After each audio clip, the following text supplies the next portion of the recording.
सत्संग से सोती आवे, नहीं जीव 84 में जावे। सत्संग से सोती आवे, नहीं जीव 84 में जावे। अब बेटो द्वेष और राग, ओ राग या उम्र बतेरी जाली। अब बेटो द्वेष और राग, ओ राग या उम्र बतेरी जाली। उस समय परमात्मा जिस समय मिले उनकी एज भी 60-65 के आसपास हो चुकी थी। साधना उद्देश्य से तीर्थ भ्रमण करने के लिए अपनी धर्मपत्नी की राय ली। उनकी धर्मपत्नी का नाम आमीना था। उससे आज्ञा लेकर के वो चल पड़ा कि मैं तीर्थ भ्रमण करना चाहता हूँ, तीसरा आश्रम आ गया है।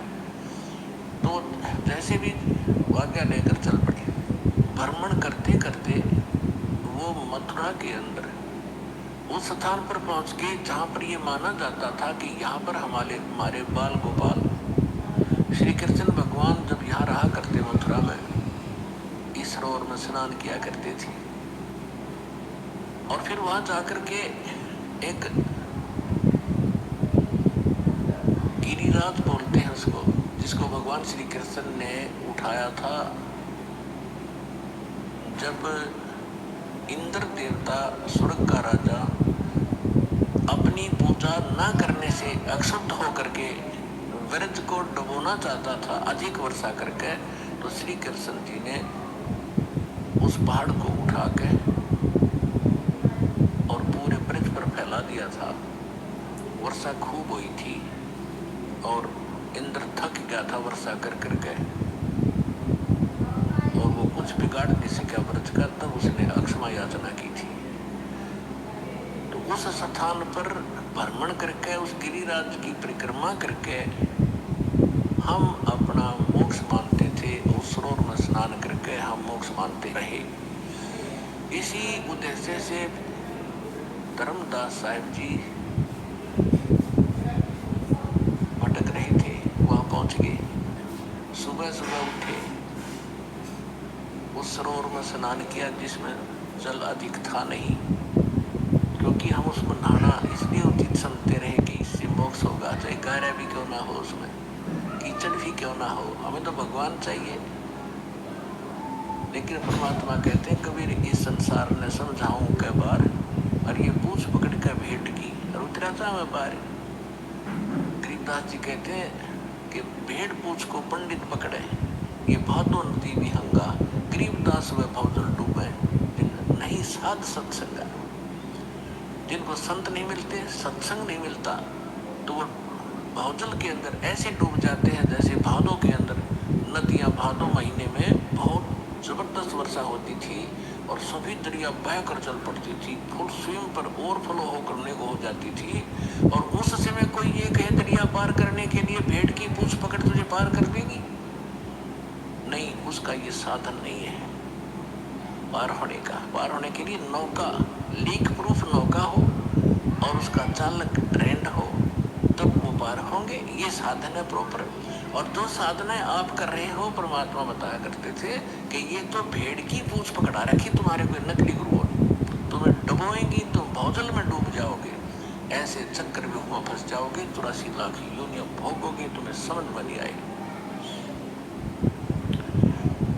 उस तालाब में स्नान करके उसी से जल का लोटा भर के और भगवान की मूर्ति को स्नान कराया। स्नान करा करके नए वस्त्र पहना करके पुराने वस्त्र थैले में डाल दिए, बाद में धोऊंगा। और एक स्थान लीप के वहाँ भगवान की मूर्ति रखी, गाय के गोबर से और मिट्टी मिलाकर लीपते थे, उसे स्वच्छ बनाते थे।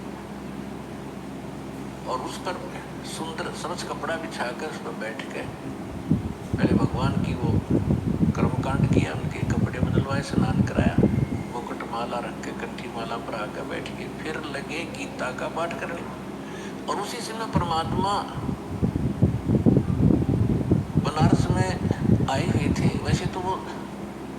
एक सेकंड के अंदर, सेकंड के भी कुछ फ्रिक्शन में जहाँ चाहे पहुँच जाए अपने पूरे ब्रह्मांडों में, एक second friction sake of second, और असंख्य रूप बना ले, वो समर्थ है। तो परमात्मा वहाँ एक जिंदा महात्मा के रूप बनाकर वहाँ पहुँच गए। अब जिंदा महात्मा मुसलमानों में अधिकतर होते हैं जो काला और कोट पहनते हैं, और सिर पर काला ही एक टोप होता है जैसे गोल गोल से चोटे वाला, और कोट घुटनों से नीचे तक होता है, और एक अंडरवियर पहनते हैं, लंगोट, और दाढ़ी और मूछ रखना, सिर पे बाल रखना, ये उनकी पहचान, उनको जिंदा महात्मा कहा करते थे। और जिन भी महापुरुषों को मिले हैं इस वर्तमान में, आदरणीय धर्मदास साहिब जी को, आदरणीय मुक्तदास साहिब जी को, आदरणीय नानक साहिब जी को, आदरणीय दादू साहिब जी को, आदरणीय गरीबदास साहिब जी को, आदरणीय गीसा दास साहिब जी को, इन सबको ये मिले हैं जिंदा महात्मा के रूप में। आदरणीय रामानंद जी को मिले हैं, वो उस समय तो प्रकट थे, 5 वर्ष की आयु का शरीर दिखा रहे थे, उस में मिले। तो इनको सभी को जिंदा महात्मा के रूप में मिले हैं। धर जिंदे का रूप सैल वृंदावन कीनी, तो मिले धर्मदास करते हैं बहुत अधीनी।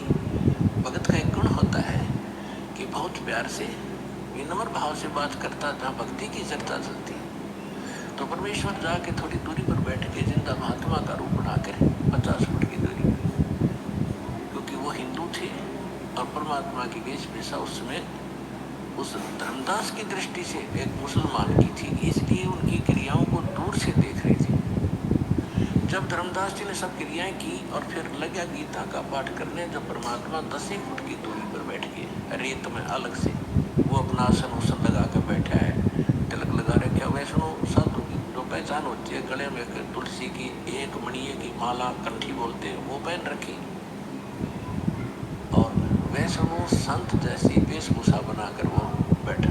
तो परमात्मा ने काफी सब कुछ सुना।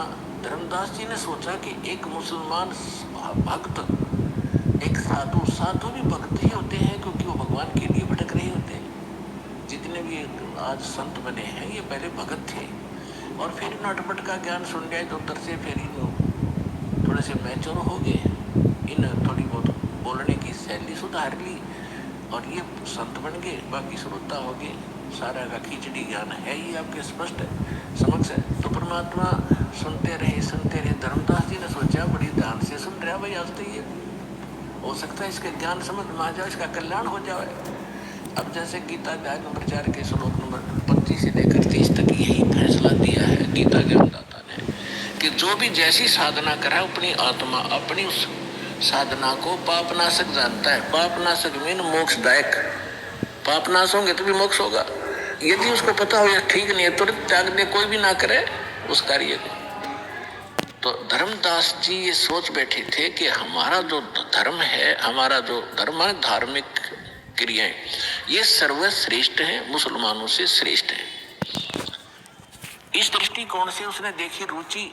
तो उस दिन डेली जो गीता का पाठ करता था, उस दिन 7वें अध्याय का उसका नंबर था, उसमें से पढ़े, उसका हिंदी अनुवाद भी पढ़ा, फिर 8वां अध्याय भी पढ़ा, फिर 15वां भी पढ़ा, और भी कई चुने चुने से श्लोक सुनाए और उसका व्याख्यान करके सुना। प्रतिदिन 1 घंटा साधना करता था, उस दिन 3 घंटे लगा दिए। और परमात्मा ऐसे करे जैसे बड़ा रुचि ले रहे। जब उन्होंने सब क्रिया कर ली तो परमेश्वर ने कहा कि हे महात्मा जी, देखो पुण्यात्मा, इस काल जालिम ने हमारे साथ कैसे जुल्म कर दिया। हमारे पिता ने हमारे निकटाने के लिए अब कैसे छल छिद्र करने पड़ते हैं, कैसे बहुरूपीय का काम करना पड़ता है। उस 2 कौड़ी के जीव धर्मदास को तो कहते हैं हे महाराज जी, और स्वयं कहते अपने आप को कबीर दास, मैं दास हूँ, मैं भटका हुआ हूँ और मैं सब महापुरुषों के पास जा चुका हूँ, परमात्मा के लिए घर से निकला हूँ और मुझे कोई सही मार्ग मिल नहीं रहा। आज मैंने आपका ज्ञान सुना, कुछ मेरा खिंचाव हुआ, मैं आपसे परमात्मा की जानकारी चाहता हूं। अपने आत्मा जब ऐसे अधीन होकर कोई पूछता है तो हमारी इच्छा बनती है कि घर से आपको थोड़ा सा वर्णन करते हैं, क्योंकि महापुरुषों के मुख से उतरित वाणी और इस दास के मुख से आप तक पहुंचेगी तो ये एक असर करेगी न्यारा। जैसे एक तो वचन कहे एक सिंपल मैन कि यहां से बरवाला से लेकर जींद तक रोड बना दो, और एक है यहाँ का मुख्यमंत्री।